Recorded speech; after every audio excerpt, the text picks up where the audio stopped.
Và sau đây bông phong từng học cái này bảo vừa mà chụp nhom mà đón tiệt vàในវីដេអូថ្មីហើយវីដេអូនេះបង្ហាញបងប្អូនតាក់ទងជាមួយនឹងត្រីដែលមាននៅក្នុងស្តុកមួយចំនួនណាអញ្ចឹងមុខនេះគឺអេសានតុងដែងពូជវាកតុយស្លឹកពោបងប្អូនឥ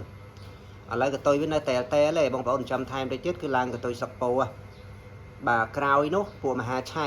បាទពណ៌ទឹកប៊ិចអញ្ចឹងពួកមហាឆៃនេះមានលក់រាយហើយនឹងបោះដុំចង់បងប្អូនចង់បានដុំក៏បានចង់បានរាយក៏បានដែរបាទហើយដុំឯហ្នឹងធូធូល្មមឯងបងប្អូនបាទដុំឯងធូធូល្មមឯងបាទយក10ថែមឲ្យ2ចឹងបងប្អូនអាចតាក់ទងមកបានតាមរយៈបាត់ Telegram 097 6 3 ដើម 8218 បាទ 097 6 3 ដើម 8218 ឬក៏បងប្អូនអាចធ្វើការឆាតចូលបាទ page របស់ខ្ញុំ page មួយណាក៏បានដែរដែលបងប្អូនស្គាល់បងប្អូនតាមដានហ្នឹងចឹងបងប្អូនអាចធ្វើការតាក់ទងមកខ្ញុំបានបាទហើយបញ្ជាក់ជូនបងប្អូនបាទបាទទុកចិត្តចាំឆាតមកបងប្អូនណាបាទចាំបងប្អូនទុកចិត្តនឹងចាំឆាតមកហើយបញ្ជាក់មួយទៀតដែរបាទធម្មតាគឺវេលុយមកមុនបានរៀបអីវ៉ាន់ចាញ់ណាបងប្អូនបាទនឹងបងប្អូនបាទគួរដឹងត្រង់ហ្នឹងដែរខ្ញុំប្រាប់បងប្អូនឲ្យហើយកុំឲ្យបងប្អូនបាទខាតពេលវេលាឆាតមកអញ្ចឹងវេលុយហើយបានចេញអីវ៉ាន់ឲ្យហើយបងប្អូនដែលតាមដានខ្ញុំបងប្អូនដឹងហើយបាទ page របស់ខ្ញុំអីហ្នឹងនិយាយចំតាក់ទងមួយវិស័យត្រីនេះខ្ញុំ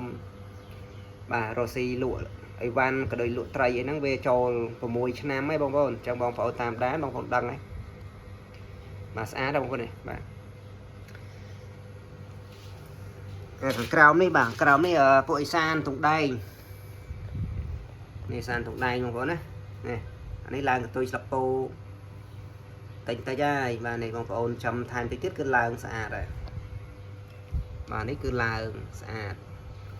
នេះកតុយឡើងហើយស្លឹកពោ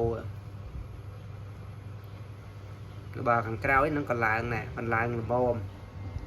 បាទខាងមុខនេះឡើងស្អាតនេះទាំងធំហើយទាំងឡើងកតុយឡើងអីមកស្អាត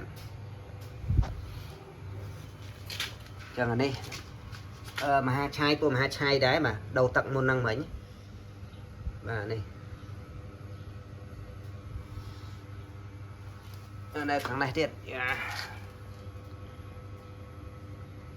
នេះបងប្អូនអានេះស្អាតអានេះពណ៌ទឹកប៊ិចស្អាតបងប្អូនណាបាទស្អាតអានេះពណ៌ទឹកប្រាក់ខ្មៅចឹងបងប្អូនដែលត្រូវការមកកុំភ្លេចធ្វើការឆាតបងប្អូនបាទបងប្អូនដែលត្រូវការកុំភ្លេចធ្វើការឆាតមកហើយវីដេអូនេះមានតែប៉ុណ្ណឹងទេតែជាចុងក្រោយបើសិនជាបងប្អូនត្រូវការឈុតភ្ញាស់អតិមីអីក៏មានដែរណាបាទទៅយកបឺតអាចត្រីក៏ដូចជាកត្រងដូចជាអីនេះក៏មានដែរ